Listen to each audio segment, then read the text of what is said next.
नमस्कार साथियों, एकेडमिक ज्ञान सेतु में आप सभी का हार्दिक अभिनंदन है। घटनासार के आर्थिक घटनाक्रमों को हम लोग यहाँ पर कर रहे हैं। आज हम लोग शुरू करते हैं विदेशी ऋण से। विदेशी ऋण देखते हैं। विदेशी ऋण जो है वित्त मंत्रालय द्वारा 30 मार्च 2020 को जारी दिसंबर 2019 के अंत में भारत पर विदेशी ऋण कितना था? 563.9 अरब डॉलर था। 563.9 अरब डॉलर था। ये पिछले वर्ष दिसंबर 2018 में जो कि 521.2 अरब डॉलर था, इसकी अपेक्षा 20.8 अरब डॉलर यानी 1.2% अधिक था।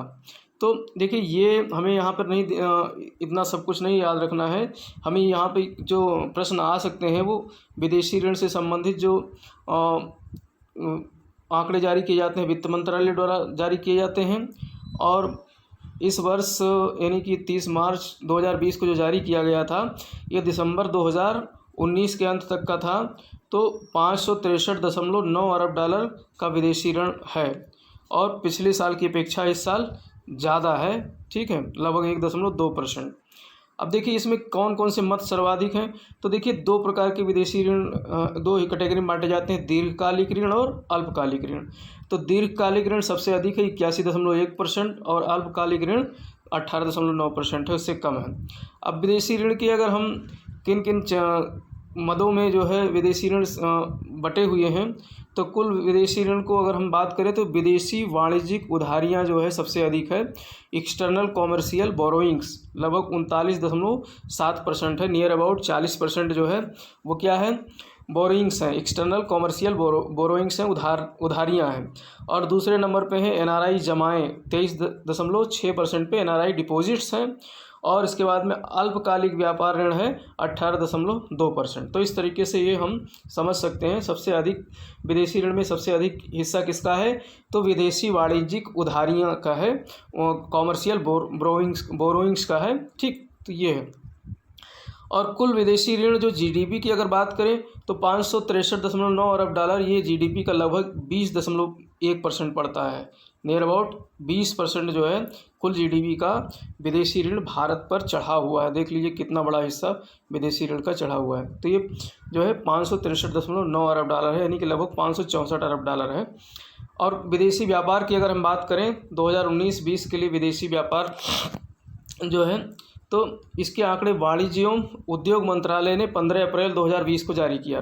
तारीख नहीं याद रखना है, बल्कि विदेशी व्यापार से संबंधित आंकड़े कौन जारी करता है? वाणिज्य एवं उद्योग मंत्रालय। तो कुल निर्यात की बात करें, देखिए कुल निर्यात में वस्तुगत निर्यात यानी कमोडिटीज और सर्विसेज दोनों शामिल रहते हैं। तो लगभग 528.45 अरब डॉलर का निर्यात हुआ है, जो विदेशी ऋण है उससे भी कम निर्यात हुआ है। और आयात की बात करें, कुल आयात, इसमें भी वस्तुगत और सेवाओं का आयात शामिल है। तो 598.61 अरब डॉलर, लगभग नियर अबाउट 600 अरब डॉलर जो है इसका आयात हुआ है। तो आयात अधिक है, निर्यात कम है, तो हमारा व्यापार क्या हो गया? इसको व्यापार घाटा कहते हैं। व्यापार घाटा का मतलब होता है निर्यात कम होना, आयात ज़्यादा होना।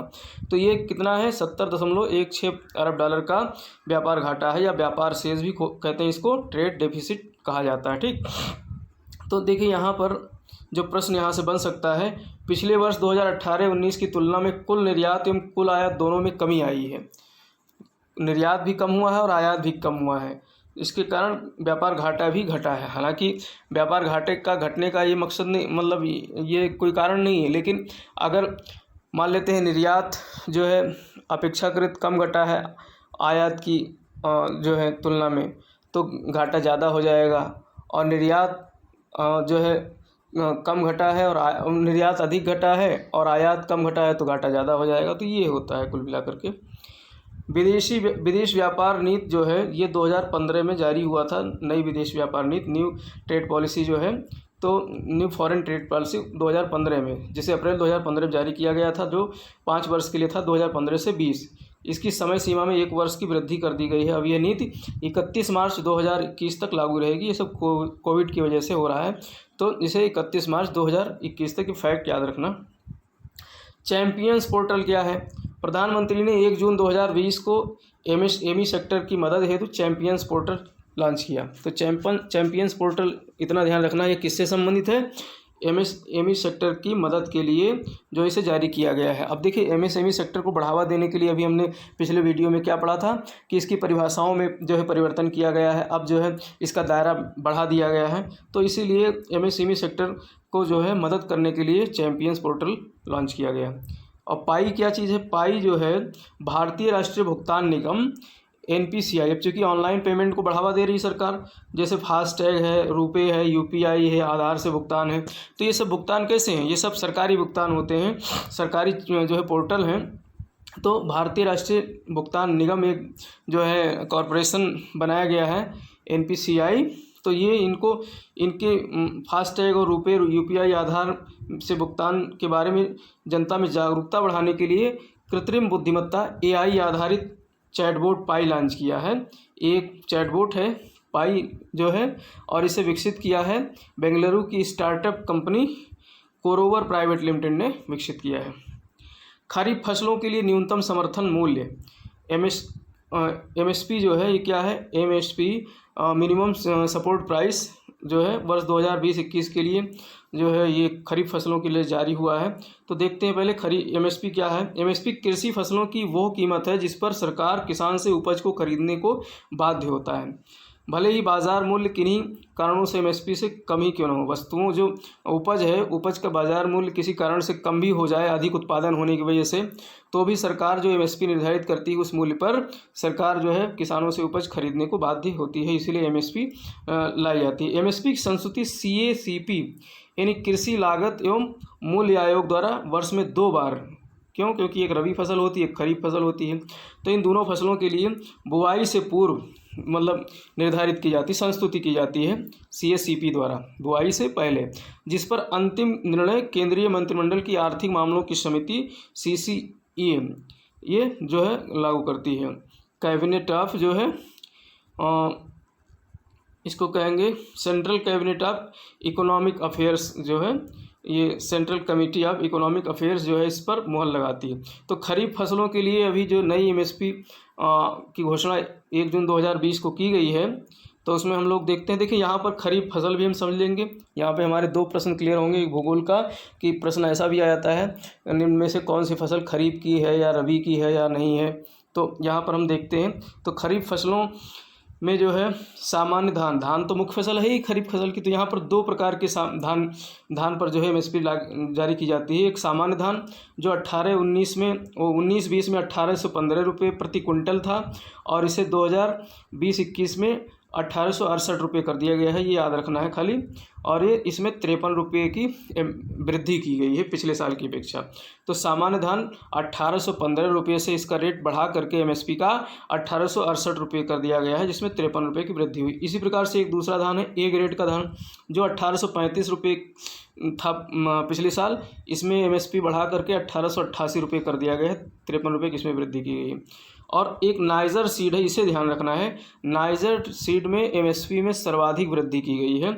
इसका रेट चाहे याद रखो या ना रखो, ये देख लेते हैं। वैसे 5,940 रुपये प्रति कुंटल था, जिसे 6,695 रुपये प्रति कुंटल कर दिया गया और 755 रुपये की वृद्धि की गई है। तो ये याद रखना है, सबसे अधिक एमएसपी खरीफ फसलों में किस फसल पर की गई है? तो नाइजर सीड पर की गई है। ठीक, बाकी आप जो है इसमें देख लीजिए टेबल में, लेकिन याद करने की आवश्यकता नहीं है। यहाँ पर हम देख लेते हैं खरीफ फसलों में जो अरहर की दाल आती है, उड़द आती है, मक्का आता है, मूंगफली है, सोयाबीन है, कपास है, लंबे रेशा की कपास। तो इस तरीके से इनमें एमएसपी में सभी में वृद्धि की गई है। ये सब जो है इस साल के मूल्य हैं, इसको आप देख लीजिए। और देखिए अभी रबी फसलों के एमएसपी में बढ़ोतरी की गई है, हालांकि ये अभी बहुत लेटेस्ट न्यूज़ है। इसे 22 सितंबर 2012 की न्यूज़ में था, यानी कि 21 सितंबर में इसे जो है सरकार द्वारा जो है सीसीई का ये फैसला आया है, जो है central committee of economic affairs जो है केंद्रीय मंत्रिमंडल का जो है आर्थिक मामलों के विभाग ने इसे जारी किया है। तो ये चूँकि अभी बहुत बड़ा जो है विरोध प्रदर्शन चल रहा था विपक्षी पार्टियों द्वारा इसी किसान बिल को लेकर के, तो इसी बीच जो है सरकार ने जो है रबी फसलों के लिए एमएसपी जारी की है।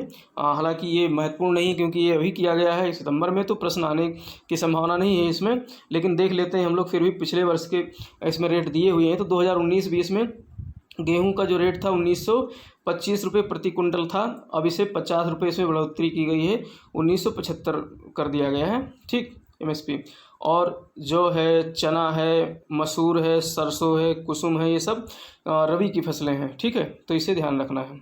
तो इसमें मुख्य रूप से गेहूं की फसल जो है 1925 रुपये जो प्रति कुंटल थी, इसमें बढ़ा करके 1975 कर दिया गया है, 50 रुपये की बढ़ोतरी की गई है, ठीक। सार्वजनिक क्षेत्र के बैंकों का विलय, यहाँ से प्रश्न बनने की संभावना है। वित्त मंत्री श्रीमती निर्मला सीतारमण ने सार्वजनिक क्षेत्र के 10 बैंकों के आपसी विलय की घोषणा 31 अगस्त 2019 को की थी। कितने बैंकों की? 10 बैंकों की, यानी 4 बैंकों में 6 बैंकों का विलय करना था, तो इसकी घोषणा कब की थी? 31 अगस्त 2019 को, जिसमें 6 बैंकों का विलय होना था 4 बैंकों में। ये विलय 1 अप्रैल 2020 से प्रभावी भी हो गया। इस प्रकार अब देश में सार्वजनिक क्षेत्र में वाणिज्यिक बैंकों की कुल संख्या 12 रह गई है। तो देखते हैं कौन कौन से बैंक में कौन कौन से बैंक का विलय हुआ है। तो ये प्रमुख बैंक हैं। पंजाब नेशनल बैंक में जो विलय हुए हैं उसमें OBC, oriental bank of commerce का विलय हुआ है और यूनाइटेड बैंक ऑफ इंडिया का बैंक विलय हुआ है। तो याद रखना, पीएनबी में किसका विलय हुआ? ओबीसी और यूनाइटेड बैंक ऑफ इंडिया का। और केनरा बैंक में सिंडिकेट बैंक का विलय हुआ है। यूनियन बैंक ऑफ इंडिया में आंध्रा बैंक और कॉरपोरेशन बैंक का विलय हुआ है। और इंडियन बैंक में इलाहाबाद बैंक का विलय हुआ है। अब इनका नाम खत्म हो गया, अब यही बैंक रहेंगे। और नीचे देख लेते हैं 12 बैंक की लिस्ट देख लेते हैं कौन कौन से 12 बैंक रह गए हैं। देखिए एसबीआई एक सबसे बड़ी और प्रमुख बैंक है, जिसमें 2017 में 1 अप्रैल 2017 में भारतीय महिला बैंक का विलय हुआ था। और इसी के एसबीआई के 5 अनुषंगी बैंक थे, इनका भी विलय हो गया था, ठीक। और बैंक ऑफ बड़ौदा में पिछली साल 1 अप्रैल 2019 को जो है देना बैंक और विजया बैंक का विलय हुआ था। तो ये हमको जो है याद रखना है, कभी कभी पुराने प्रश्न भी आ जाते हैं। तो देना बैंक और विजया बैंक का विलय किस में हुआ था? बैंक ऑफ बड़ौदा में हुआ था। तो इस तरीके से ये 6 बैंक होंगे। और देखते हैं हम और बैंक ऑफ इंडिया रह गया है वाणिज्यिक बैंकों में सार्वजनिक क्षेत्र के। बैंक ऑफ महाराष्ट्र है, सेंट्रल बैंक ऑफ इंडिया है और इंडियन ओवरसीज बैंक है, पंजाब एंड सिंध बैंक है और यूको बैंक है। तो इस तरीके से 12 बैंक सार्वजनिक क्षेत्र के वाणिज्यिक बैंक शेष रह गए हैं। अब विदेशों से संप्रेषित धन यानी रेमिटेंस की अगर बात करें तो ये विश्व बैंक ने 22 अप्रैल 2020 को माइग्रेशन एंड डेवलपमेंट ब्रीफ नामक एक रिपोर्ट जारी किया है। इसमें बताया है कि जो किसी भी देश के लोग जो विदेशों में रह रहे हैं, चाहे एनआरआई हों या फिर अब किसी घर का व्यक्ति कमाने वाला विदेश में जाकर के काम कर रहा है, तो अपने पैसों को देश में भेजता है, अपने नाते रिश्तेदारों को भेजता है, तो उसे क्या कहते हैं? रिमिटेंस कहते हैं या संप्रेषित धन कहते हैं। तो विश्व बैंक ने जो आंकड़ा जारी किया गया है उसके अनुसार जो है 83.1 अरब डॉलर की प्राप्ति हुई है भारत को 2019 के लिए। 22 अप्रैल 2020 में रिपोर्ट जारी हुआ है और ये 2019 का आंकड़ा है। तो 83 अरब डॉलर की प्राप्ति हुई है भारत को और ये विश्व में सबसे नंबर 1 पे है। यानी रिमिटेंस के मामले में भारत पहले स्थान पर है 83.1 अरब डॉलर के साथ। और चीन को जो प्राप्ति हुई है दूसरे नंबर पे है 68.4 अरब डॉलर की प्राप्ति हुई है। मैक्सिको तीसरे नंबर पे है 38.5 अरब डॉलर की प्राप्ति के साथ। और फिलीपींस और मिस्र इस तरीके से फॉलोइंग कंट्रीज हैं जिनको रिमिटेंस की प्राप्ति होती है। देखिए यहाँ पर हम देख सकते हैं कोई भी डेवलप्ड कंट्रीज अंडर 5 नहीं है रेमिटेंस के मामले में। यानी कि इन देशों में जो है प्रवासी लोगों का दूसरे देशों में जाकर रहने का प्रचलन कम है, क्योंकि इनके यहाँ रोजगार की उपलब्धता रहती है। 2019-20 में देश में एफडीआई यानी प्रत्यक्ष विदेशी निवेश जो हुआ है उसका हम लोग यहाँ पर जो है देख लेते हैं उसके बारे में। 2018-19 में एफडीआई 44.36 अरब डॉलर था, जो 2019-20 में बढ़ करके 49.97 अरब डॉलर हो गया, यानी लगभग 12% की बढ़ोतरी हुई है एफडीआई में, ठीक। अब सेक्टर वाइज देखते हैं, सेक्टर वाइज एफडीआई को आकर्षित करने वाले क्षेत्र कौन कौन से हैं।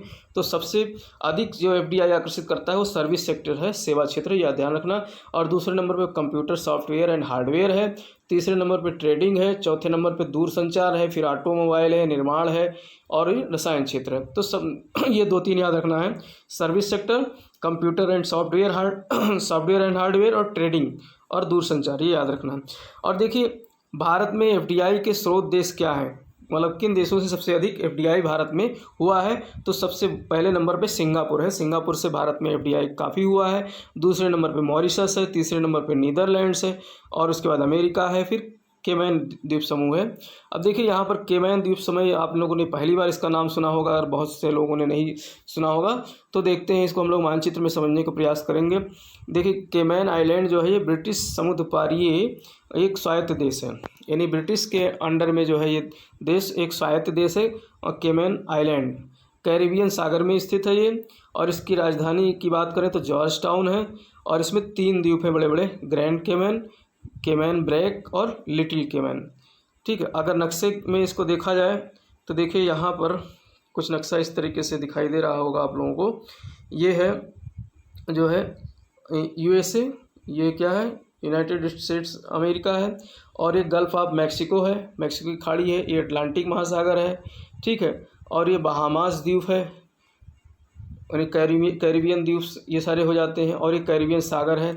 तो इसी कैरिबियन सागर के उत्तर पश्चिम में ये 3 छोटे छोटे द्वीप हैं जिसको केमैन आइलैंड्स बोलते हैं। इसकी राजधानी जॉर्ज टाउन है। ठीक, जमैका के पास में है, क्यूबा और हैती के जो है पश्चिम में स्थित है क्या, केमैन आइलैंड। इस पर अधिकार किसका है, UK का है, ब्रिटेन का है, लेकिन ये एक स्वायत्त देश है। तो इसमें प्रश्न बन सकता है कि जो है केमैन किस देश का जो है स्वायत्त क्षेत्र है, तो ये ब्रिटेन का स्वायत्त क्षेत्र है। तो इस तरीके से हमारा ये जो है वीडियो लेक्चर आज यहीं पर ख़त्म होता है। इसी के साथ जय हिंद, जय भारत।